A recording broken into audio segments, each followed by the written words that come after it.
Today we're going to be looking at what billionaires really spend their money on. So if you haven't already, be sure to smash that like button and let's get started. Budgeting out your expenses for the month can be a headache. There's rent, food, electricity bills, your video game addiction, and much more to worry about over the course of that 30 days. And it really starts to add up. But what if you were in the 1%? That'd be great. What if you were a multi-billionaire? That'd be awesome. What do your monthly expenses look like then? We can tell you this up front. With more money comes more problems and much more expenses. Today we are taking a look at the monthly expenses of a billionaire to see just how much they're spending. Hey, don't feel too bad for them. They can easily afford it. I feel like right there is already common sense that they could easily afford it. Let's see if it teaches us how to become a billionaire too. Let's start off by looking at what the cost of living in your mansion is when you crack the 10-figure club. Sure, this number can fluctuate depending on the size of the home, location, and all that stuff. But let's take a real-life example from a real estate mogul to give you an idea of what to expect. Jeff Green is an American real estate entrepreneur and is worth $5.1 billion at the time of writing this video. He also happens to have listed his Beverly Hills mansion for $129 million. Let's assume that you went ahead and bought this home and paid the 20% down payment up front. That would mean your mortgage is $103.2 million. Let's also pretend that there's a very standard 3.875% interest rate on a 30-year fixed-rate mortgage. Well, that means your monthly cost for this mega mansion is $485,285 per month. Okay, pause real quick. First off, I feel like if I even had $1 million, I'd be like, oh my gosh, just like $1 million, even though it's temporary. Because $1 million doesn't really get you a lot. Well, it does, but like eventually it'll run out if you don't spend it wisely. But I feel like $1 million would feel like money heaven for a little while, you know? And second off, I'm not really a huge fan of a giant house. Comment down what you guys would spend $1 billion on if you had $1 billion. $5 per month. Yikes. And this number doesn't take into account maintenance, insurance, and your property tax. No wonder Jeff Green put this house on the market. I still never heard of this guy. In fact, he first listed it at $195 million, but no one was biting, so he lowered the price to the aforementioned $129 million. He was quoted as saying, "This house has been a terrible deal for me. We're into this thing for probably $80 million or $90 million at least. We'll be lucky if we get our money back after years of carrying costs." Maybe. Another monthly expense you have to account for when you're in the 1% is your sports cars. Sure, it may seem like you're living the dream once you buy that super sports car, when you're a huge success, that is. But we've got a reality check for you. There's much more to consider than that initial price tag. Before he says that, oh, there's Elon Musk, by the way.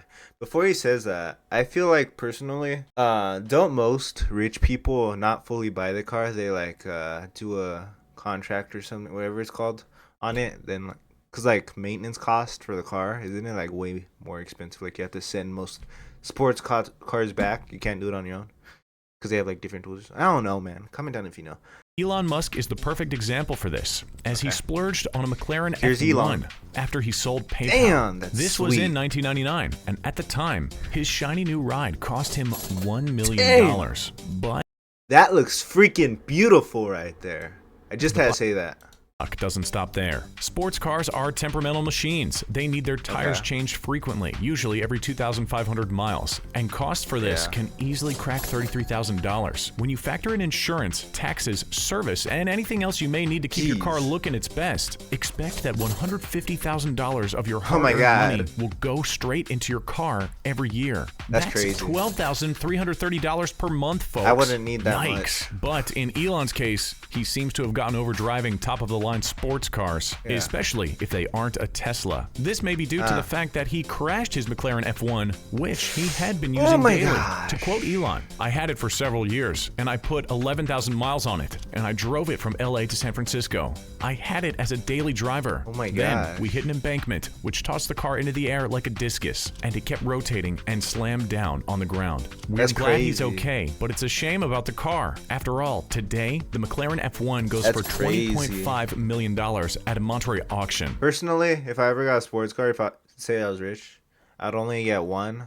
But like, I feel like a regular car would still be fine. I don't want to end up like Doctor Strange, how he got in the accident. If you've seen that movie, I don't know. Comment down if you guys would get a sports car, or how many cars you would get if you were a billionaire. The richest, you think yachts. Hey, there's a reason for that. Nothing screams, I have money to burn, like a 450-foot super yacht. These things can easily go for $200 million and are loved by not only the billionaires of the world, but some of the biggest names in Hollywood. Case in point, David Geffen, worth approximately $10.6 billion at the time of writing this, and who is the creator of Geffen Records, happens to own a $590 million, 454-foot mega yacht that he has been isolating on over the past year. But make no mistake, it's costing him quite a pretty penny each month. Just fueling your boat can add up quickly, and you can expect to pay around $34,000 a month on gas alone. And if you want to dock your yacht, yeah, that's going to cost you too. Better be sure you have an extra $29,160 at the end of each month for that. And let's not forget the staff. These boats are huge. They can't be run by just you. Wages for a yacht's crew can get as high as $1.4 million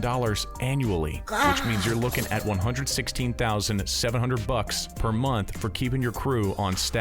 Now do you see why yachts are only for the richest? That's crazy, bro. 1.4 million just for the staff? Oh my gosh. I'd probably be in a different situation, like if I had the money, but just like probably because I don't have the money. That'd be like, oh my gosh, too much money. How much was a yacht in GTA? Jeez, I know that was pretty pricey. And also, wouldn't you have to? I feel like you would need security as well, or I'd get a smaller yacht.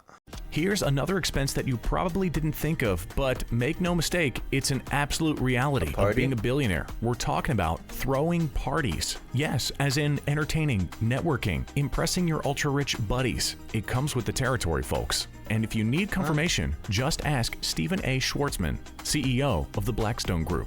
He's worth $32.4 billion at the time of writing this, and he reportedly spent $5 million on his 60th birthday. But that number pales in comparison to his 70th birthday, where he spent a reported $20 million.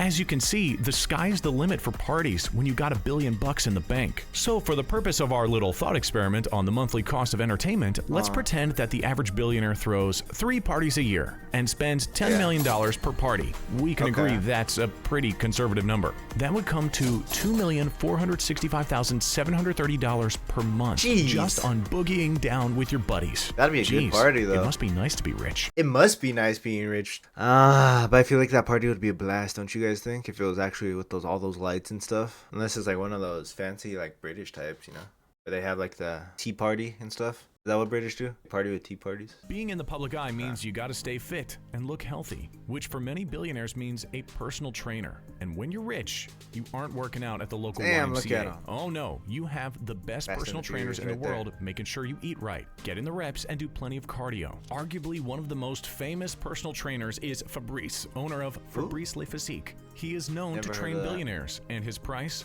$1,340 an hour. Let's do the math then to see what your monthly cost would be for Fabrice to get you in shape. If you are working with Fabrice 1 hour a day and you are training 5 days a week, that means you are spending $6,700 per week on your trainer. Per month, you're looking at $26,800. I get you want to be private. You got kids? I get you want to be private and all. I don't think you need to spend a damn $26,800 per month just for a special guy. Find the right person for a lower price. At the same time, make you seem like a cheapskate if you're a billionaire, huh? You got kids? Well, if you're a billionaire, someone's gonna have to look after them while you're off billionairing around. And when you're looking at the top-end nanny's cost for hire, you're looking at thousands and thousands of dollars per month. Case in point, just a few years ago, a posting went up on a childcare website where a family was looking for a full-time nanny for their 4 kids. The qualifications? They wanted someone who could work 6 days a week, 7 a.m. to 8 p.m., could travel internationally up to 3 times a week, be trained in martial arts, had a degree in child psychology, and had 15 years nannying experience. They were offering $129,000 salary and full use of the family Porsche, Range Rover, and Maserati. What does that cost to look like monthly? $10,750 per month. I would be a damn nanny for that much. $10,750 per month, and like 129, I think it was, thousand a year. And then like they pay for your martial arts and all that. That'd be sick. Or just hiring a nanny that knows the martial arts. That'd be sick. Wow. I feel like I would still want to spend more and more time at home, you know? Of course, there's like work you have to travel to, but like extra stuff, I don't know. $750 per month. We've got one last expense for you guys, and it's personal security. Yeah. As you can imagine, when you're in the public eye as much as some of these billionaires, you're gonna need some extra protection. Mark Zuckerberg, worth $128 billion at the time of writing this, had Facebook pay for extra security in 2017, and it came to $7.3 million. Damn. So what does that look like per month? $608,333. Hey, the Zuck is still safe and sound. Looks like the money was well spent. Okay. All this talk of billionaires spending per month has us wondering, do any billionaires not live like a billionaire? Believe it or not, the answer is yes. David Sheraton, a Stanford professor who made his riches by investing in Google, is worth $1.3 billion. And that is going to be it for today, guys. If you enjoyed this video, be sure to smash that like button and subscribe to become a Bapster and join the Bapster journey to 200 subscribers. And comment down what you would spend your money on if you were a billionaire. Hope to see you guys next time. Peace out.